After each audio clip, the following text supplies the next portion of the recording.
Wenn du mich fragst, wo es am schönsten war, ja, sag ich Sansibar. Es war eine harte Überfahrt, 10 Wochen nur das Deck geschrubbt, hab die Welt verflucht, in den Wind gesprungen und salziges Wasser geschluckt.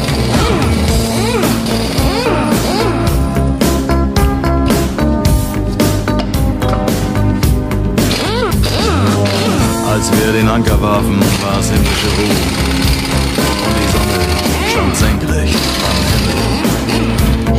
Als ich über die Reling sah, da glaubte ich zu träumen. Da waren 1000 Boote und sie hielten auf uns zu.